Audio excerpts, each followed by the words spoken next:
Hey guys, so one of the other things that I wanted to sort out on the Golf was it was extremely quiet. Even though we bought an aftermarket exhaust, it's still stupidly quiet.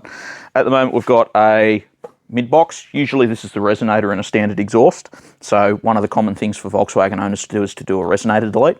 I don't know whether this is a resonator or a muffler, so I figured let's get a piece of 3-inch pipe, we'll whack it in, replace it and see if that assists our noise problem.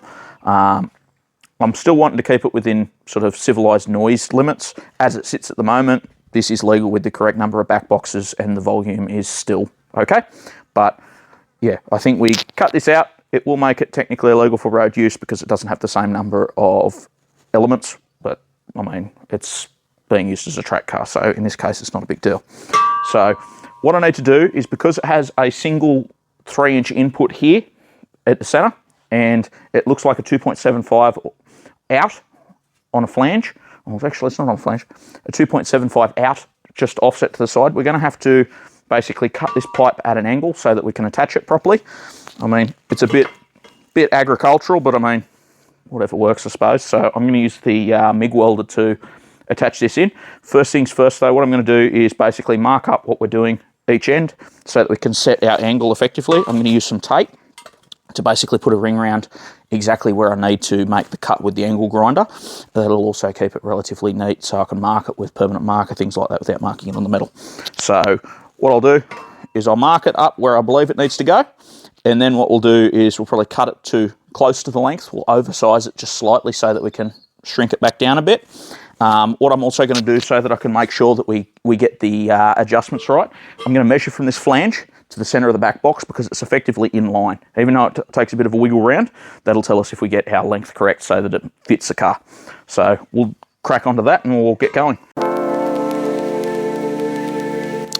Turns out that tape doesn't stick to it.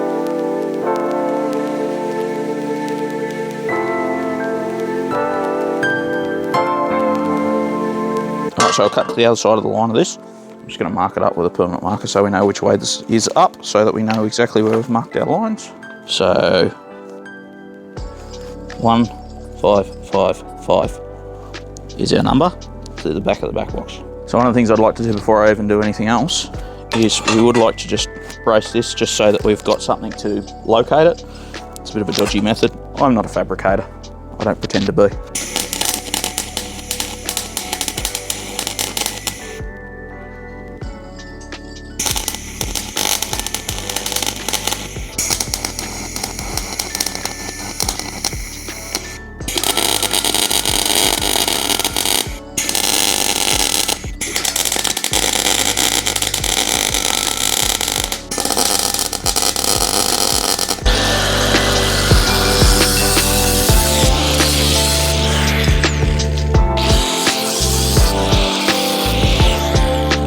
How the fuck am I going to get to there?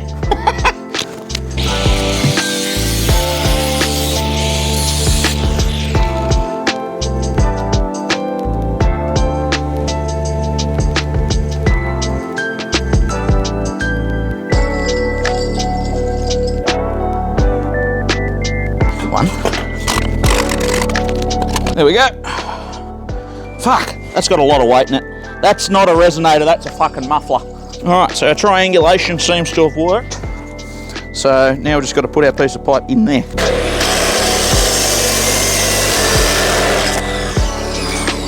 So what we're going to want to do is line ourselves up.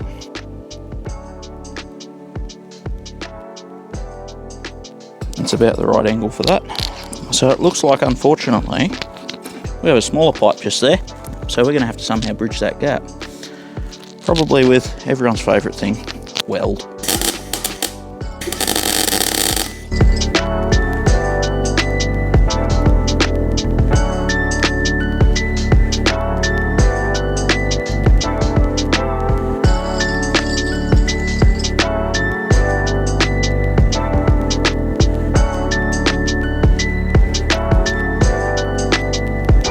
So what I'm going to do is I'm going to run around and I'll just tidy up some of the stuff that we've basically done. Tidy up my tacks so that we've got a nice smooth pipe still, and just tidy up the weld. What we're going to do is we're going to smoke test it before it goes back in the car, just to make sure that we don't have any leaks. And yeah, we'll see how we go.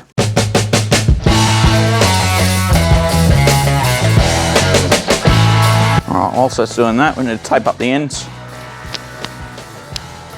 So by taping up the ends, we're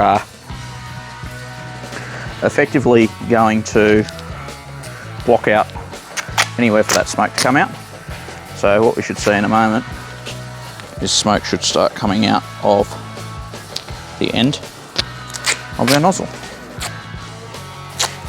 So as you can see, our smoke's starting to come through. Basically what we do is once we've got this all sealed up, should hold a certain amount of pressure, and it'll give us the opportunity to see whether we have any exhaust leaks. So we look around our joints, because you'll see the wisp come straight out. Oh, looks like we have the tiniest of wisps down here. So we have a tiny little hole just here. If I plug that with my finger, I've got another one over this side.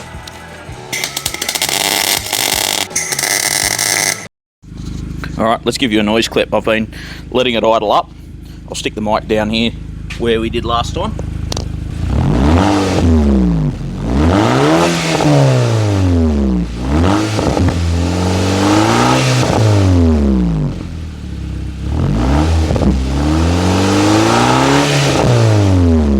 A little bit better. Could be a bit louder, but I mean, keeps it kind of road legal.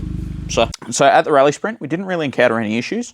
One of the things that we were observing was the tyre filter, so it was somewhat rolling over in the front. So we could clearly do with a little bit more camber because we're suffering from a little bit of extra edge wear on the tyres. So that's something that we need to look into, possibly looking at coilovers. That's something that's not going to be achievable before the next round though. So one of the things that we would like to do before the next round is a little bit of a bump in power is probably beneficial. So I saw some videos online about there being a few horsepower worth in just a cold air intake alone. So researching the different cold air intakes around, I'd checked out what was available in the second-hand market and what was available new. Unfortunately, new is the way to go. Unfortunately, a lot of the people on the second-hand market were wanting near new prices for their whole ragged intake. So I ended up going for a RamAir enlarged intake. So we went for the big one, whatever the big one's called. I'll get the exact name for it later. But we purchased it for a Seat because the Volkswagen one was over $200 dearer, and both had free shipping. So, I mean, they're both an EA113, both a BWA engine, and there's no reason why it shouldn't fit. So we'll see how we go in this video, and we'll probably get this intake in. We'll swap out this humongous stock one, make it breathe a little bit better. So first things first, we've got to get these zip ties off that Dan popped in so that we could have the cold air intake doing cold air intakey things. So that was damaged anyway, so it's worthwhile just removing it. We won't need it anymore. So next things next, we want the MAF sensor to be disconnected, which will end up moving into the new air intake. And just disconnect these two clips on the air intake, and then hopefully there's a couple of rubber bungs underneath that should just pop clean out once we lift it up and out. So we'll see how painful this feels like being today. So 1, 2, 3, 4. Easy as that. So we have a nice RamAir oversize intake to go into our Mark V.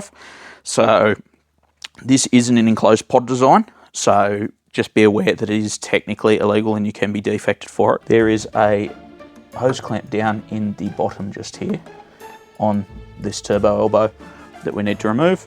We'll get that turbo elbow out, and there's a new silicone joiner that belongs on there, so we'll get that in momentarily. So we've got to somehow get this hose clamp off. A few moments later. Okie doke, next thing's next. We need one of our silicone ends bits. What I'm suspecting we'll not find out is I suspect it's probably about that size there for our turbo. Guess what? It is. RamAir actually provides us with a seal kit, basically to go around the edges of these shieldings, and also a bag of hose clamps and instructions. So, oh, look at that. What do you know? And we want all our hose clamps here. Now, always make sure that if you're putting a boot on and a hose clamp, you're getting it in the correct direction that you'd be able to get to this again in the future.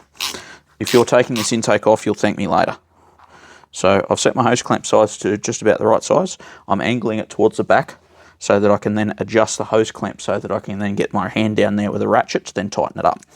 So basically it will push him into his spot. One eternity later. Next thing's next. The way this mounts is it's actually got a bracket that comes off the heat shielding to effectively act as another heat shield. Now, unfortunately, on my car, the tops of these have already been damaged. 2,000 years later. So after much swearing, I got the heat shield on. So one of the next ports of call will probably be to prep our MAF and get that across. So we'll be doing that next.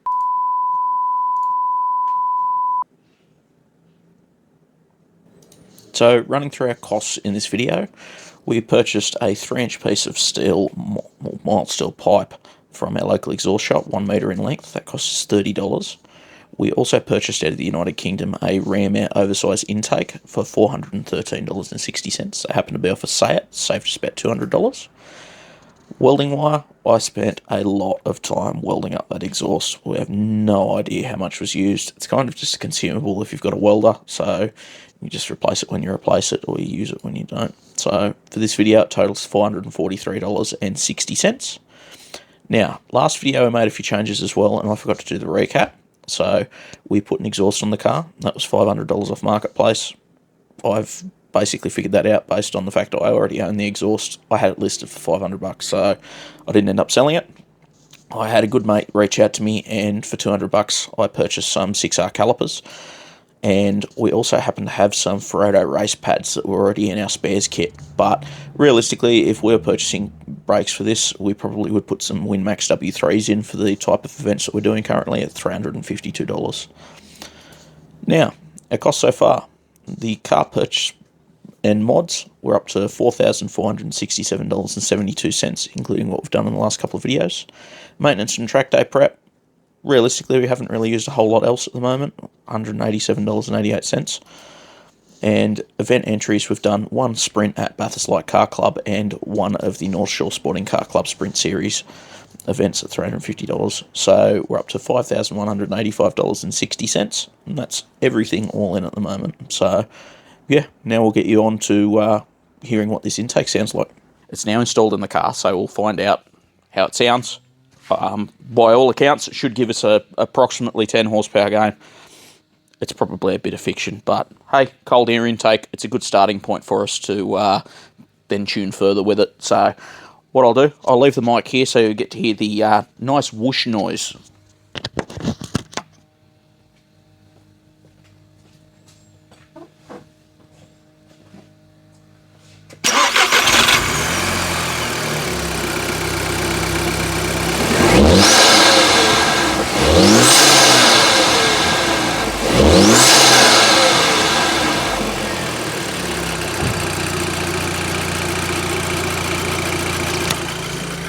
So, as you can hear, a lot of induction noise now, so that should be pretty cool.